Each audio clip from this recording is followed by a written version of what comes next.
Good morning, student. So today topic is about discuss biofertilizer. आज हम biofertiliser के ऊपर चर्चा करेंगे क्योंकि इस समय सबसे ज्यादा बायोफर्टिलाइजर का यूज किया जा रहा है। बायोफर्टिलाइजर, बायो इंसेक्टिसाइड, बायोपेस्टिसाइड, बायोफंजीसाइड का ही जमाना है और यही यूज किया जा रहा है।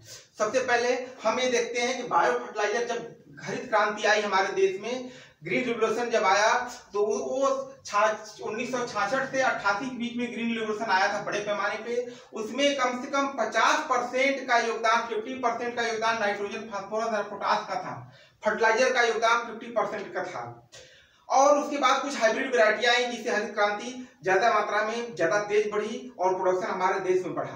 बट हम फर्टिलाइजर का यूज करते करते इतना ज्यादा हम यूज कर रहे हैं कि हमारी भूमि अब और उर्वर हो गई है, एक स्थिर पे आके उत्पादन ठहर गया है। इसलिए अब सारे साइंटिस्टों का ध्यान, सारे कृषकों का ध्यान बायो फर्टिलाइजर की तरफ जा रहा है कि बायो फर्टिलाइजर यूज करेंगे तो हमारी प्रोडक्शन भी बनी रहेगी और सॉइल भी अनफर्टाइल नहीं होगी। नहीं तो एक समय ऐसा आएगा कि हमारी सॉइल अनफर्टाइल हो जाएगी जिससे उत्पादन कम होना शुरू हो जाएगा या कम हो जाएगा। उसी को बचाने के लिए हम बायो फर्टिलाइजर का इस्तेमाल यूज करते हैं। और इस समय जो बड़े पैमाने में बायो फर्टिलाइजर यूज किया जाता है, जैसे आप देखते होंगे कि जो हम खाद देते हैं, फर्टिलाइजर देते हैं, उसमें से 40 से 50% ही पौधे यूज कर पाते हैं। इसके अलावा 40-50% या तो पानी के साथ बह जाता है या तो फिर वायुमंडल में डीनाइट्रिफिकेशन होकर वायुमंडल में चला जाता है। जो भी हम नाइट्रोजन, फास्फोरस, पोटास फर्टिलाइजर देते हैं उसमें सिर्फ 50% ही पौधे यूज कर पाते हैं। सिर्फ 50% या तो डीनाइट्रिफिकेशन होकर वायुमंडल में उड़ जाता है या तो फिर पानी के साथ कहीं और बह जाता है। और इसीलिए ऐसी स्थिति में हम जो हमारे गरीब किसान हैं वो बायो फर्टिलाइजर का यूज करते हैं या बायो फर्टिलाइजर यूज कर रहे हैं। सस्ता भी पड़ता है और प्रोडक्शन भी बढ़ा रहा है। बायो फर्टिलाइजर में पौधों के डालने से, बायो फर्टिलाइजर को पौधों में डालने से विटामिन और हार्मोन की अलग एक्स्ट्रा प्राप्ति उनको पौधों में हो जाती है। और न्यूट्रिएंट्स तो मिलता है बट विटामिन और हार्मोन उस फर्टिलाइजर से ज्यादा मिलने लगते हैं पौधों को, इसलिए उत्पादन ज्यादा हो जाता है। और फॉर्मेशन ऑफ बायो फर्टिलाइजर, कैसे हम बायो फर्टिलाइजर को सबसे पहले बनाते हैं।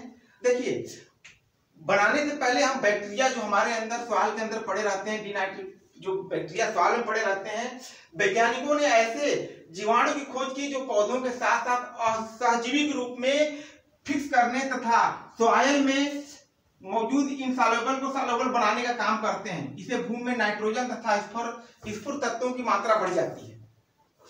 वही बैक्टीरिया जो सॉइल में पाए जाते हैं, वो जो फिक्स करते हैं, नाइट्रोजन फिक्सेशन कार्य करते हैं, उसी को कलेक्ट किया गया। वैज्ञानिकों ने उसको कलेक्ट किया। बनाते कैसे हैं, उस बैक्टीरिया को लेते हैं प्लस कोयले का चूर्ण लेते हैं, सॉइल मिट्टी लेते हैं और जिसमें रासायनिक पोषक तत्वों की मात्रा, निश्चित मात्रा को लेकर हम 10% वाटर में पानी थोड़ा सा डालकर उसको हम सान लेते हैं, मिला लेते हैं। उसके बाद फिर उसको हम ऑटोक्लेविंग कर देते हैं। ऑटोक्लेविंग करने से ये होता है कि उसके अंदर के जो मॉइस्चर वाला हिस्सा होगा, ऑटोक्लेव में से उसको स्टरलाइज कर देते हैं। स्टरलाइज करने से जो एक्स्ट्रा होंगे हानिकारक तत्व उसके अंदर होंगे वो सॉइल के अंदर वो मर जाएंगे।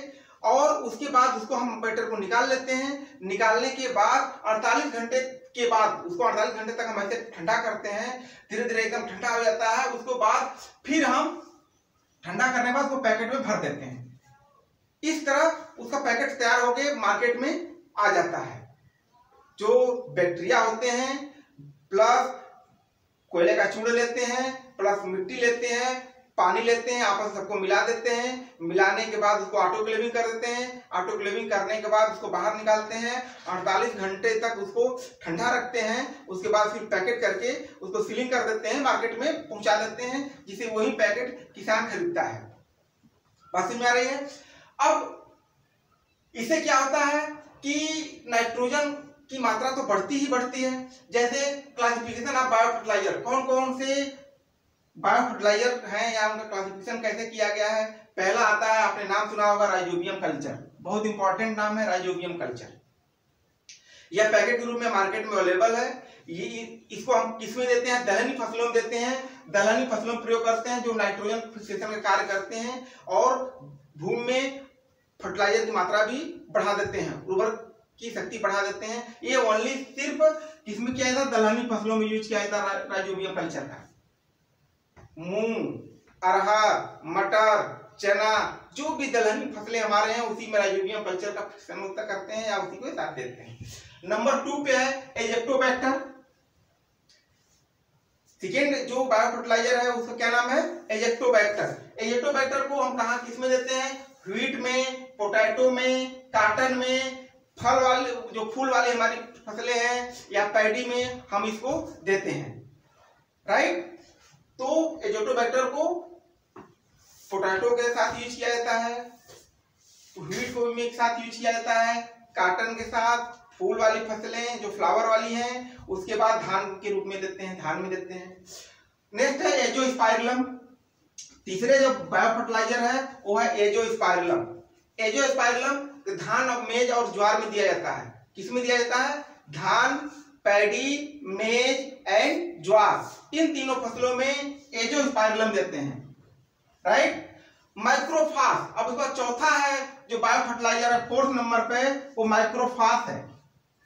माइक्रोफास जो एक फंगस होता है जिसको हम एस्परजिलस कहते हैं, एस्परजिलस को मिलाकर बनाया गया है माइक्रोफास, और यह फर्टिलाइजर के साथ डीएपी के साथ मिलाकर खाद में मिलाकर सॉइल में दिया जाता है, जिससे नाइट्रोजन भूमि में फर्टिलाइजर की संख्या बढ़ जाती है, जिससे एक्स्ट्रा उत्पादन होता है। उसके बाद फिर है 5वें नंबर पे ब्लू ग्रीन एल्गी, जिसको बीजीए कहते हैं, यह पैडी में दिया जाता है।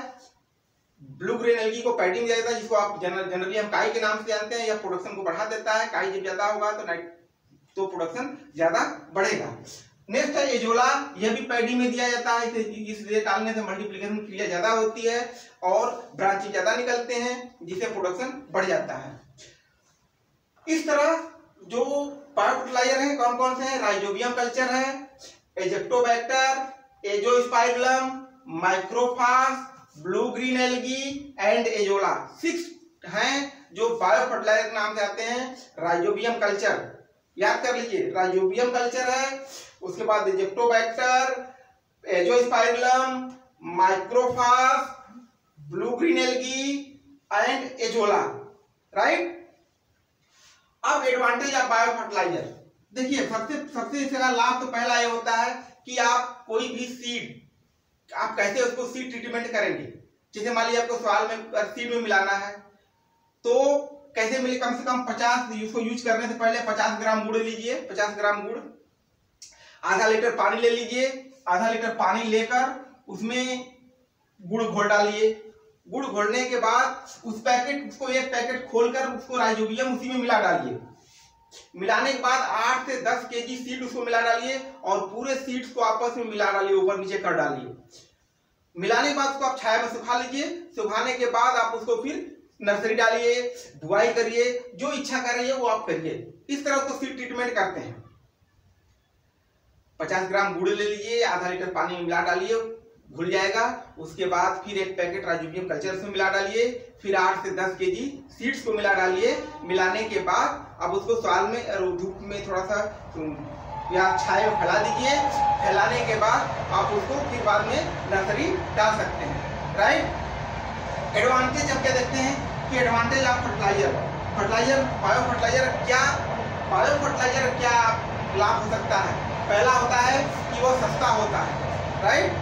फर्स्ट नंबर पे वो सस्ता होता है। नंबर 2, एजेक्टोबैक्टर और माइक्रोफास से 15 से 30% ज्यादा अनाज पैदा होता है। आप जब इस बायो फर्टिलाइजर का यूज करेंगे एजेक्टोबैक्टर या माइक्रोफास से, तो कम से कम 15 से 15 to 30% extra production of the grain, right. Third number पे है जीवाणु खादों के उपयोग से नाइट्रोजन के अलावा जब आप ऐसे खाद देंगे जो बायो फर्टिलाइजर देंगे उसमें नाइट्रोजन के अलावा क्या क्या और हार्मोन्स पाए जाते हैं, जैसे indole acetic acid, indole butyric acid, naphthalene acetic acid, GA1, GA3 आदि हार्मोन एवं विटामिन एक्स्ट्रा रूप में प्राप्त होते हैं, जिससे प्रोडक्शन हाई हो जाता है, प्रोडक्शन बढ़ जाता है। नेक्स्ट है बायो फर्टिलाइजर यूज करने से भूमि की उर्वरा शक्ति बढ़ जाती है। सबसे ज्यादा फायदा ये होता है कि अगर बायो फर्टिलाइजर आप यूज कर रहे हैं तो भूमि की उर्वरा शक्ति ऑटोमेटिक क्या होती है, बढ़ जाती है। नेक्स्ट है बायो फर्टिलाइजर से सॉइल कि फिजिकल और केमिकल गुणों एवं जल धारण क्षमता, आयन विनिमय क्षमता इत्यादि बढ़ जाता है, जिससे प्रोडक्शन बढ़ जाता है, राइट। तो इसके लाभ सस्ता होता है। नाइट्रोजन के अलावा इसमें बहुत सारे हार्मोन एवं विटामिन की प्राप्ति हो जाती है। नाइट्रोजन फिक्सेशन हो जाने से भूमि की उर्वरा शक्ति बढ़ जाती है, उसमें केमिकल फिजिकल स्ट्रक्चर संरचना उसकी बढ़ जाती है इत्यादि के साथ आपका प्रोडक्शन भी बढ़ जाता है।